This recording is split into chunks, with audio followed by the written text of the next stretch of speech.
उत्तराखंड में आपका स्वागत है। मैं हूं आपके साथ प्रियंका तिवारी। शुरुआत करेंगे इस खास बुलेटिन की। अल्मोड़ा दौरे के दौरान मुख्यमंत्री पुष्कर सिंह धामी ने जनपद के कार्यकर्ताओं की एक बैठक ली, जिसमें उन्होंने कार्यकर्ताओं और प्रदेश सरकार और केंद्र सरकार के द्वारा किए गए कार्यों को लेकर जनता के बीच जाने की बात कही। वहीं उन्होंने कहा कि प्रदेश की बीजेपी सरकार के 5 वर्षों में जो विकास कार्य किए उनको लेकर वो आश्वस्त हैं कि जनता उनको पुनः आशीर्वाद देगी।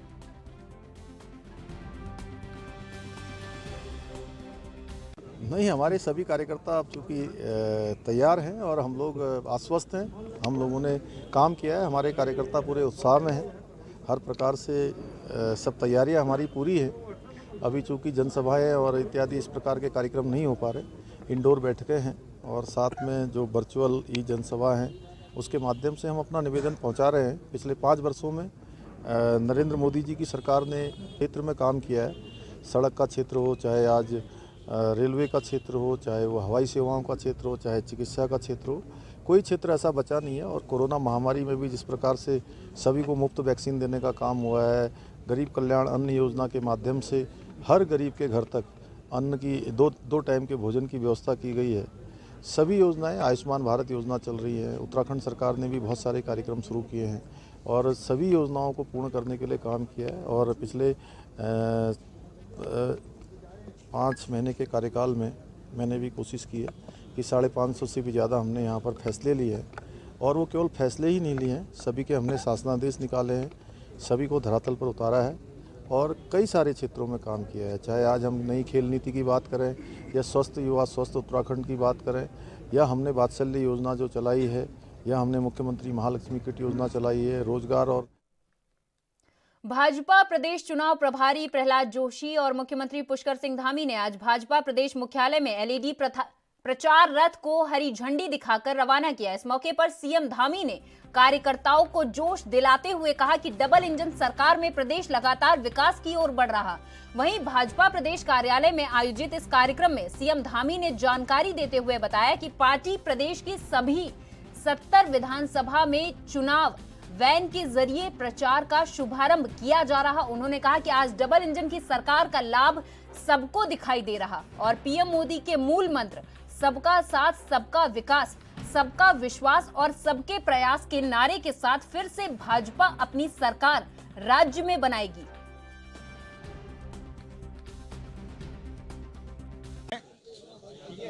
हमारा एलईडी वैन आज से प्रवास शुरू होगा।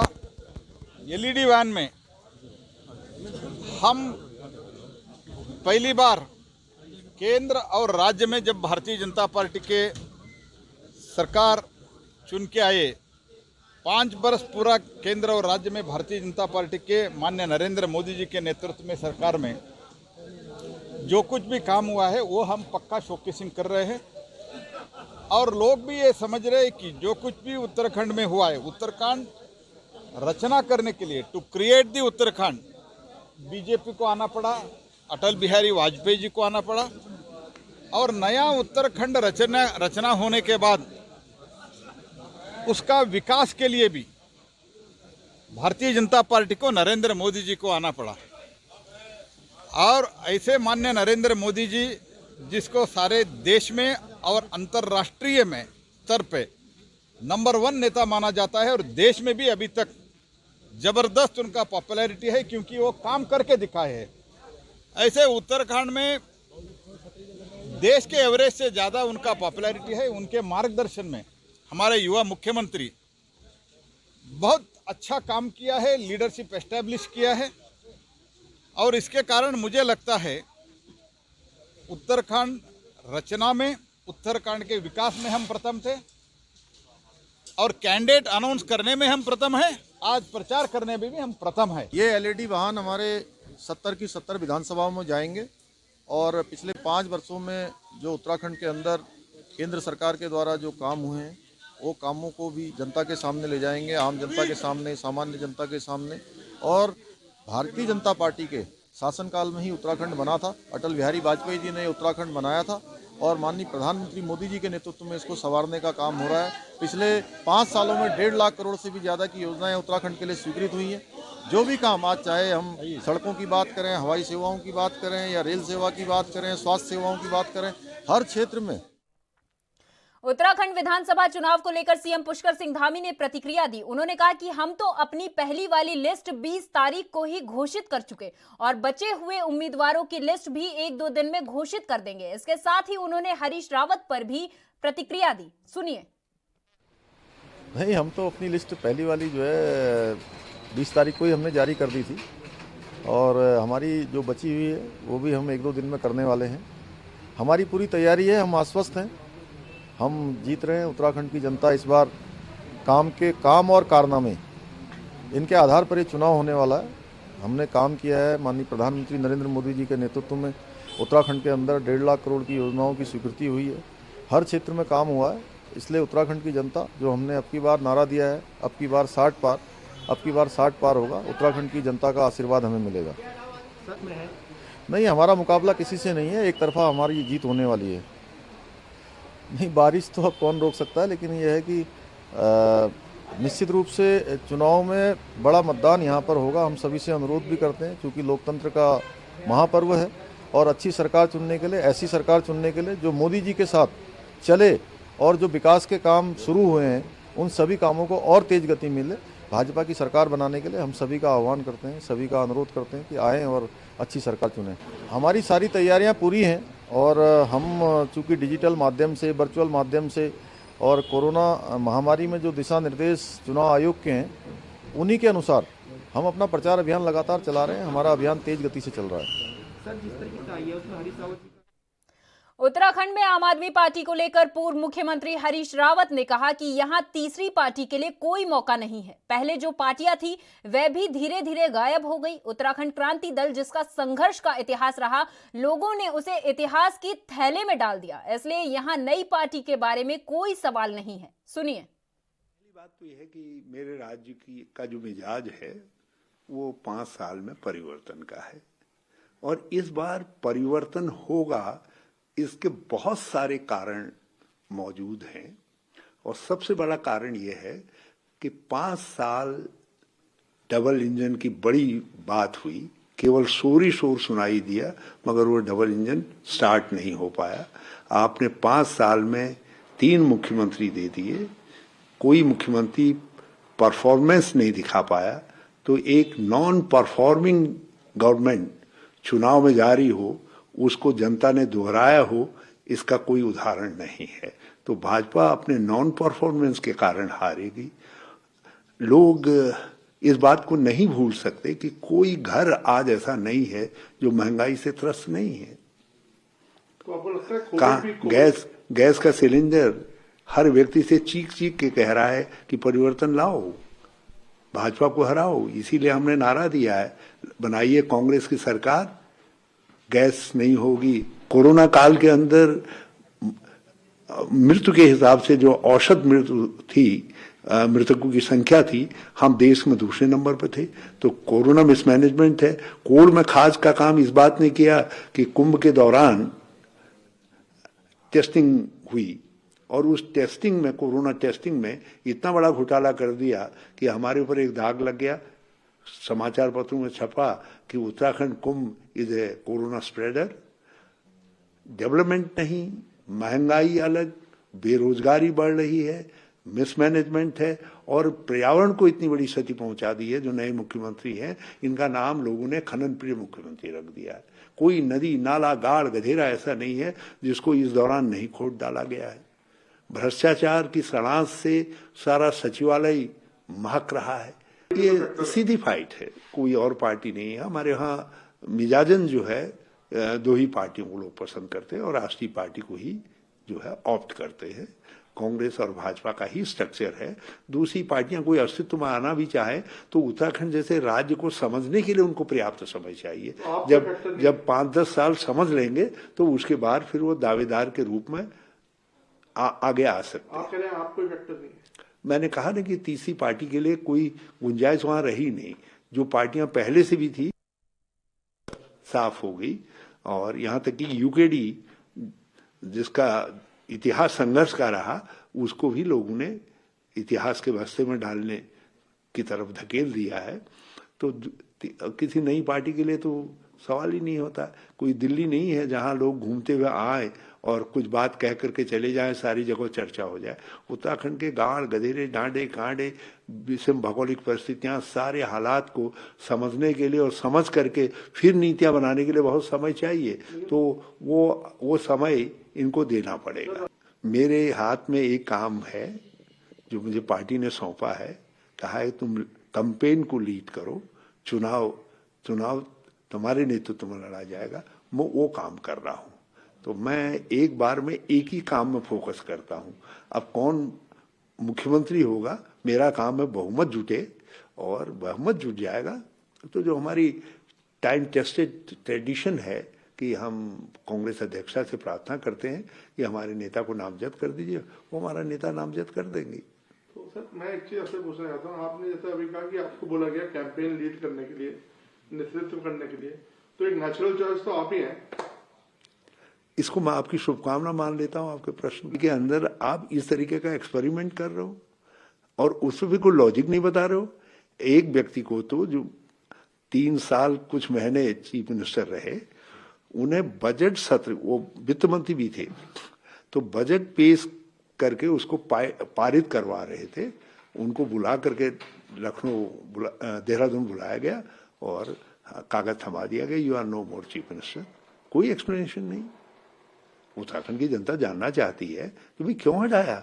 यदि नालायक थे, नॉन परफॉर्मर थे, कुछ तो बताओ। जैसे कांग्रेस ने बताया, विजय बहुगुणा जी को जब हटाया, कांग्रेस ने कहा कि केदार की त्रासदी को ठीक से समझने और उसको टैकल करने में ये फेल हुए और इसलिए इनको हटाया जा रहा है, हरीश रावत को भेजा जा रहा है और मुझको वो टास्क असाइन किया गया। कहा गया तुमको ये करके दिखाना है, रिकंस्ट्रक्शन और रिहेबिलिटेशन का काम। यहाँ कुछ किसी को नहीं बताया गया। दूसरे व्यक्ति को तो ये पता ही नहीं चल पाया कब उनकी शादी हुई, कब उनको विधवा घोषित कर दिया गया। और तीसरे को कहा कि भाई जमूरे तुझे कुछ नहीं करना है, तो जो है ये जो कागज दें यहाँ से उसको खाली पढ़ दे, वो घोषणाएं कर दे। और वो अपने घोषणाओं का शासनादेश निकालना भूल गए। बड़न को चाहिए छोटन को समा, बड़न को चाहिए छोटन को, यदि कोई उत्पाद है भी तो, नहीं तो उत्तराखंड विधानसभा चुनाव के लिए प्रत्याशियों की पहली सूची जारी होने के बाद भाजपा में बढ़ती नाराजगी के बीच पार्टी प्रदेश कार्यालय में तैनात 2 बाउंसर खूब चर्चा बटोर रहे। इन बाउंसरों की तैनाती को लेकर कई तरह की चर्चा हो रही। पार्टी कार्यालय में तैनात बाउंसरों को लेकर सोशल मीडिया से लेकर पार्टी नेताओं में कई तरह की चर्चाएं हो रही। कई लोग इन्हें संगठन के पदाधिकारियों का सुरक्षा कवच बता रहे थे, तो कई इन बाउंसरों की तैनाती पर हैरानी जता रहे हैं।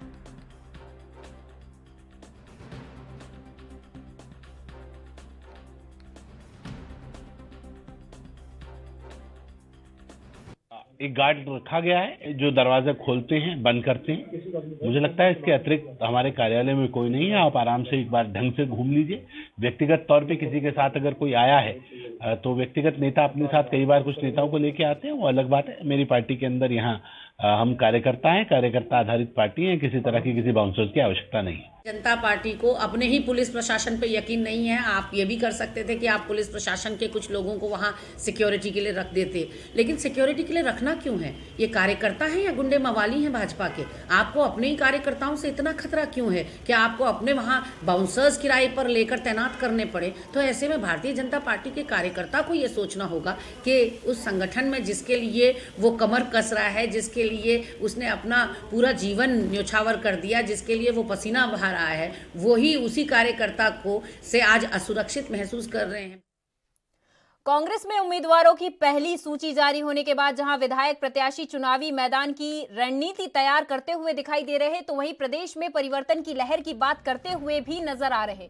बाजपुर से चुनावी मैदान में जहां पूर्व प्रदेश अध्यक्ष और कैबिनेट मंत्री यशपाल आर्य मोर्चा संभाल रहे हैं, तो वहीं उनका कहना है कि पिछले 10 सालों में विकास कार्यों को लेकर उन्होंने अपने क्षेत्र को सदैव आगे रखा है और जनता की समस्याओं का समय समय पर निस्तारण भी किया है।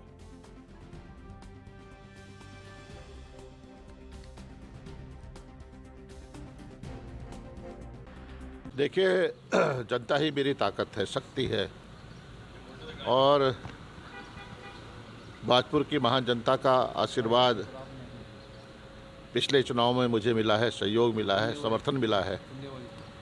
और निश्चित रूप से जो चुनाव होने जा रहा है 2022 का चुनाव, ये मेरे भविष्य को तय करेगा और उत्तराखंड के भविष्य को भी निश्चित रूप से तय करने जा रहा है। मैंने एक जनसेवक के रूप में लगातार विगत 10 वर्षों में काम किया है, कार्य किया है और जो क्षेत्र को विकास की दौड़ में हमेशा आगे बनाए रखा है। हमने जो समग्र विकास कहते हैं, जो समग्र विकास की परिभाषा है, उसको धरातल पर उतारने का लगातार काम किया है। चाहे शिक्षा का क्षेत्र हो, चाहे सड़कों की बात हो, चाहे स्वास्थ्य की बात हो, चाहे रोजगार की बात हो, हर क्षेत्र में हमने काम किया है। हमारे तकनीकी शिक्षा के क्षेत्र में हो, हमने हर क्षेत्र में काम किया है। भाजपुर में 10 सालों में बदला सा नज़र आ रहा है। भाजपुर में जो भी एक परिवर्तन दिखाई दिया है, इस बात को इस बात को भाजपुर की जनता भली भांति जानती है और यशपाल आर्य पर पूरा भरोसा है, विश्वास है। मैं कह सकता हूं क्योंकि 10 साल और यह जो एक नई शुरुआत फिर होने जा रही है, जो अधूरे काम है, एक दृढ़ संकल्प के साथ उन कार्यों को आगे बढ़ाने का, उन कार्यों को पूरा करने का जिम्मेदारी मेरी है। उत्तराखंड विधानसभा चुनाव के लिए कांग्रेस ने 53 सीटों पर अपने प्रत्याशियों का नाम घोषित कर दिया, जबकि 17 प्रत्याशियों का नाम भी जल्द जारी कर दिया जाएगा। प्रदेश प्रवक्ता गरिमा दसौनी ने बताया कि पार्टी ने बड़ी मशक्कत के बाद हर एक मजबूत कैंडिडेट को सूची में शामिल किया है। जिन प्रत्याशियों का नाम सूची में रखा गया है वो अपनी विधानसभा पर पैठ रखते हैं। वहीं उन्होंने कहा कि कांग्रेस के इन प्रत्याशियों के सामने बीजेपी का एक भी प्रत्याशी टिकने वाला नहीं। कांग्रेस के इन नेताओं के पास बड़ा अनुभव है।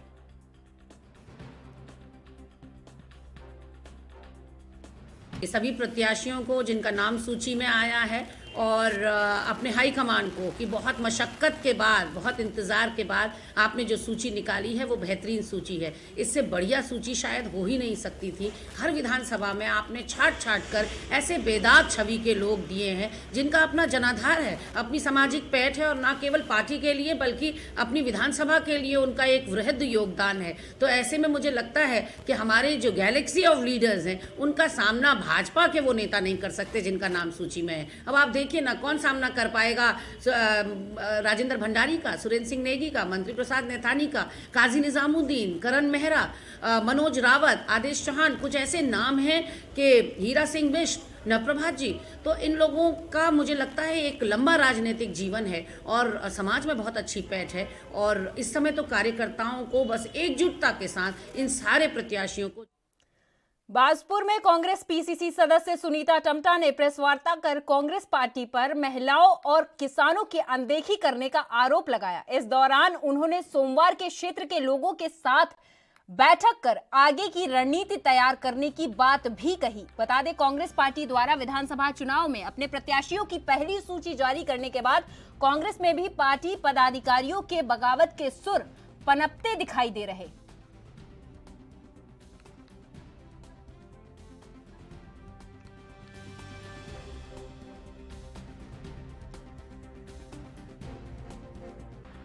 बात को मैं कहना चाहूँगी क्योंकि जिस तरीके से प्रियंका गांधी जी ने एक नारा दिया था कि लड़की हूँ लड़ सकती हूँ, तो उसी बिहाफ पे जो है मैं पिछले 5 साल से तो जो है अपने पूरे क्षेत्र में जो है मैंने जनसेवा की है और मुझे पूरा यकीन था कि पार्टी जो है मुझे मेरे कामों को देखते हुए मुझे नज़रअंदाज नहीं करेगी और लड़की हूँ लड़ सकती हूँ का नारे को बुलंद करेगी। लेकिन मुझे लगता है कि चाहे वो बीजेपी हो या कांग्रेस सरकार हो, दोनों ने ही महिला शक्ति का और किसान का जो है अवहेलना की है और मैं पूरी तरीके से जो है इस अवहेलना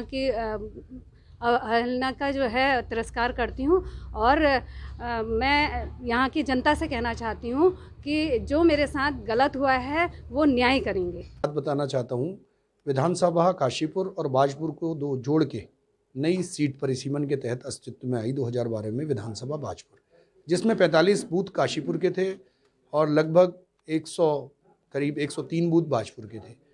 जब उस समय चुनाव हुआ तो भारतीय जनता पार्टी की सरकार थी दोनों तरफ और नए परिसीमन सीट थी। उस समय ये जो प्रत्याशी बने हैं ये उस समय मौजूदा कांग्रेस के प्रदेश अध्यक्ष से इस क्षेत्र में ये फैलाया गया कि ये मुख्यमंत्री बनेंगे।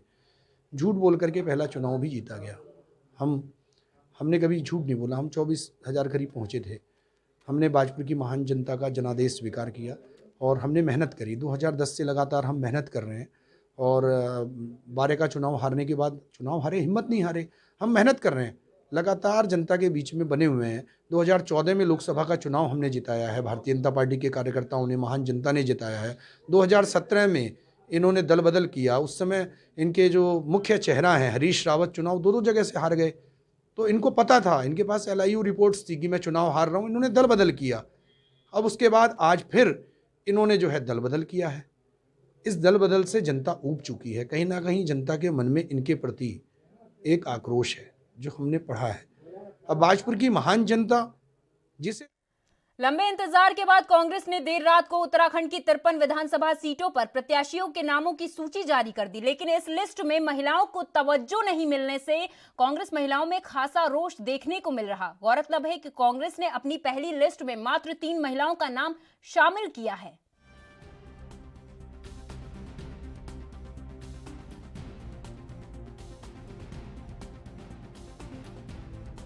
देखिए, इस वक्त तो जो हाईकमान ने तय किया है मैं उसका स्वागत करती हूँ, लेकिन लड़की हूँ लड़ सकती हूँ का जो नारा हमें उम्मीद थी कि उत्तराखंड में भी साकार होगा, वो हो नहीं पाया। तो कहीं ना कहीं महिलाओं में निराशा तो है कि महिलाएं सोच रही थी कि इस बार ज्यादा से ज्यादा उत्तराखंड से भी टिकट मिलेगी, क्योंकि उत्तर प्रदेश में 40% प्रियंका गांधी जी ने दिया है। तो हमें लग रहा था कि ये जो ऊर्जा है वो पूरे देश में चलेगी, तो नहीं चली।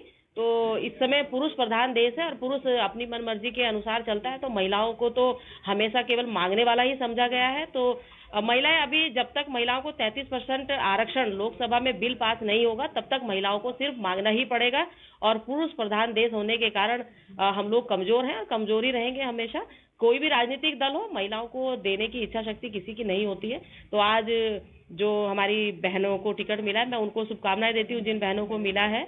बाकी अगर महिलाओं को ज्यादा से ज्यादा मिलता प्रतिनिधित्व करने का विधानसभा में तो और अच्छा होता। ये राजनीति में अपना दमखम रखने वाले कांग्रेस के कद्दावर नेता काशीपुर नरेश कुंवर केसी सिंह बाबा के पुत्र को आज कांग्रेस हाईकमान ने विश्वास जताते हुए काशीपुर से कांग्रेस का प्रत्याशी बनाया। टिकट की खबर लगते ही काशीपुर कांग्रेसियों के चेहरे लटक गए। जो लोग अपना टिकट पक्का मान रहे थे उन लोगों ने बगावत करनी शुरू कर दी।